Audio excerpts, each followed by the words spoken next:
আসসালামু আলাইকুম। রাজধানী সহ দেশের 5টি জেলায়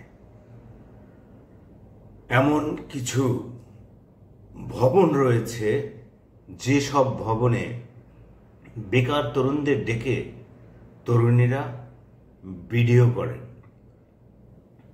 এরপর নির্যাতন করে ব্ল্যাকমেল করে তাদের কাছ থেকে এবং তাদের পরিবারের কাছ থেকে অর্থ হাতিয়ে নেয়, যেটিকে হানি ট্র্যাপ বলে। কিন্তু হানি ট্র্যাপের চেয়েও এটি আরো ভয়ঙ্কর, কারণ এখানে শুধু প্রেম বা হানির সম্পর্ক নেই, এখানে সম্পর্ক রয়েছে বেকারত্বের, এখানে সম্পর্ক রয়েছে অভাবের, এখানে সম্পর্ক রয়েছে চাকরির। ঢাকা সহ দেশের 5টি জেলায় এই চক্রের গোপন আস্তানা রয়েছে, যারা বাসে, পত্রিকায়, বিভিন্ন দেয়ালে দেয়ালে চাকরির বিজ্ঞাপন দিয়ে প্রথমে প্রচার চালায়, এরপর ওই প্রচারণায় দেওয়া নাম্বার অনুযায়ী বেকার তরুণরা চাকরির জন্য যখন যোগাযোগ করে, তখন এই চক্রটি কাউকেই না বলে না, সবাইকেই চাকরি দেওয়ার কথা বলে তাদের এক এক জায়গায় এক একজনকে ডাকা হয়। এই চক্রের আস্তানা রয়েছে রাজধানী মিরপুরের শেওড়াপাড়ায়, নারায়ণগঞ্জে, বরিশালে, কুমিল্লা ও চট্টগ্রামে। গত বৃহস্পতিবার এমনই একটি চক্রের ঢাকা অংশের 7 জনকে গ্রেপ্তার করেছে ঢাকা মহানগর গোয়েন্দা পুলিশ। এরপর পুলিশের তদন্তে উঠে আসে এই চক্রের চাঞ্চল্যকর সব তথ্য। এই চক্রটি, আগেই বলেছি যে প্রথমে তারা বিভিন্ন দেয়াল ছোট ছোট পোস্টার করে চাকরির বিজ্ঞপ্তি, নিয়োগ বিজ্ঞপ্তি দেয় এবং অখ্যাত গণমাধ্যমগুলোতে শ্রেণীবিন্যাস যে নিয়োগ বিজ্ঞপ্তি রয়েছে, কর্মী চাই সেরকমের বিজ্ঞাপন দেয়, সামাজিক যোগাযোগ মাধ্যমে নিয়োগের বিজ্ঞপ্তি দেয়। এরপর ওই ঠিকানায় যোগাযোগ করে বিভিন্ন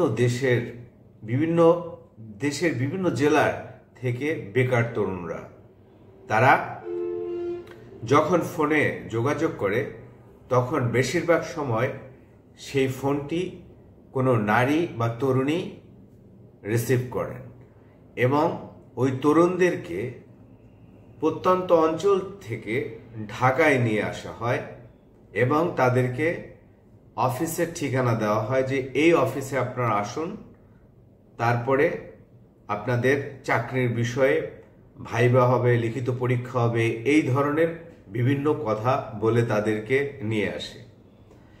সেই সুদূর বান্দরবান থেকে একজন ভুক্তভোগী, সঙ্গত কারণেই তার নাম পরিচয় বলছি না, একজন ভুক্তভোগীকে রাজধানী ঢাকাতে নিয়ে আসে এই চক্র।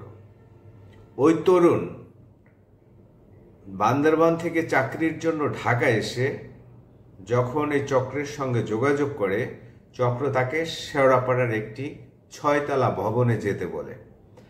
সেই ভবনে এই তরুণকে 2 জন যুবক রিসিভ করেন, তারপর তাকে 6 তলায় নিয়ে যাওয়া হয়। সেখানে একটি ফ্ল্যাট বাসা, সেই বাসায় প্রবেশ করার পরেই ওই তরুণকে মারধর করা হয়। মারধর করে তাকে প্রায় একটা ভীতিকর পরিস্থিতি তৈরি করে। তারপর ওই তরুণরা সেখান থেকে চলে যায়, প্রবেশ করে 3-4 জন তরুণী। একে একে আপত্তিজনকভাবে ওই তরুণকে খালি গায়ে তরুণীরা তাকে ধরে ছবি তোলে, ভিডিও করে। ওই তরুণের মোবাইল কেড়ে নিয়ে যাওয়া হয় এবং তাকে বলা হয় যে এই ভিডিও তার সকল আত্মীয় স্বজনকে দেওয়া হবে সামাজিক যোগাযোগ মাধ্যমে প্রচার করা হবে, তার বাবা মাকে পাঠানো হবে। এই ভয় দেখিয়ে ধাপে ধাপে ওই তরুণকে কাছে ব্যাংকে, আত্মীয় স্বজনের কাছে, মোবাইল ব্যাংকে কত টাকা আছে, কি আছে, কার কাছ থেকে টাকা আনতে পারবে, সেইভাবেই টাকা হাতিয়ে নেওয়া হয়। কখনো কখনো এমনও হয়েছে যে তাদের কাছ থেকে নগদ যা পায় এবং মোবাইল রেখে, ওই ভিডিও রেখে তারপরে ওই যুবকদেরকে বিদায় করা হয়। এই সঙ্গে জড়িত থাকে সুন্দরী সুন্দরী তরুণীরা, যারা এই চক্রেরই সদস্য। ঢাকা মহানগর গোয়েন্দা পুলিশ যে 7 জনকে গ্রেপ্তার করেছে, তার মধ্যে 3 জন তরুণী ছিল, 4 জন যুবক ছিল। এরা সবাই এই একটা র্যাকেটের সঙ্গে জড়িত।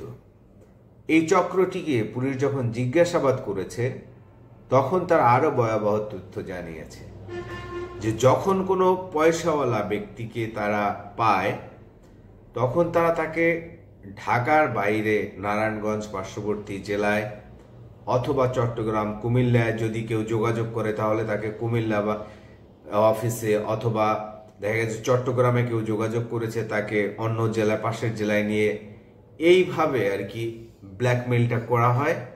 এবং বেশিরভাগ মানুষ এই চক্রের ব্ল্যাকমেইলের কারণে লোকলজ্জার ভয়ে তারা আইনশৃঙ্খলা বাহিনীর কাছে যায় না বা অভিযোগ করে না, বেশিরভাগই নীরবে এগুলো সহ্য করে যায়।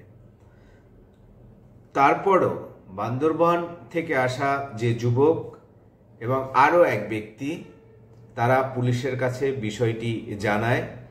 এরপরে পুলিশ অভিযান চালিয়ে এই চক্রের 7 জনকে ধরে। এই চক্রটি দীর্ঘদিন ধরেই এই কাজ করে আসছিল এবং তারা দ্রুত, অর্থাৎ 1 মাস 2 মাস একটি বাসায় এই রকমের কাজ করে বাসা পরিবর্তন করে অন্য জায়গায় চলে যায়। চট্টগ্রামে, কুমিল্লায়, নারায়ণগঞ্জে যে চক্রগুলো রয়েছে, তাদের বিষয় ওই স্থানীয় পুলিশকে ঢাকা মহানগর গোয়েন্দা পুলিশ তথ্য দিয়েছে।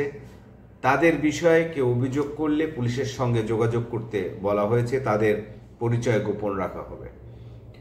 বিষয়টা হচ্ছে যে বাংলাদেশের যে বেকার সমস্যা, সেটির সুযোগ নিয়ে যে অপরাধ চক্র গড়ে উঠেছে, যে হানি ট্র্যাপের কথা বলা হচ্ছে, যে হানি ট্র্যাপ তৈরি হয়েছে, সেটা এই চক্রকে ধরা পড়ার পর আরো তীব্রভাবে বোঝা যাচ্ছে যে আসলে এই চক্রগুলো, আপনি দেখুন যে মানুষের সেই প্রত্যন্ত যে ছেলেটা গ্রামে রয়েছে, সেই এই নিয়োগকে বিশ্বাস করে, নিয়োগ বিজ্ঞপ্তিকে বিশ্বাস করে যোগাযোগ করে, তারপরে সে ঢাকায় আসে এবং ঢাকায় অচেনা জায়গায় এসে এরকমের একটি চক্রের হাতে পড়ে।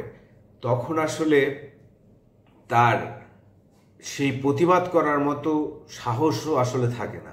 সেই চক্রগুলোকে চিহ্নিত করে পুলিশ আইনের আওতায় আনছে, এই জন্য পুলিশকে অবশ্যই ধন্যবাদ।